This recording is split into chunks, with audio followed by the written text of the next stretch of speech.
Hey guys, they told me it's that way.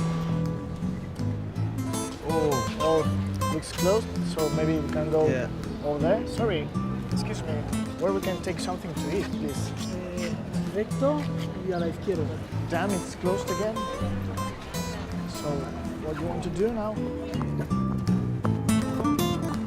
Perdona, ¿un restaurante?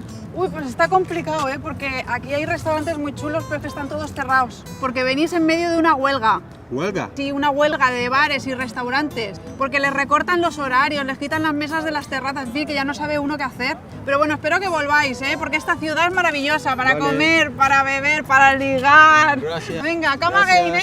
Hasta luego. Això que acabeu de veure és una ficció.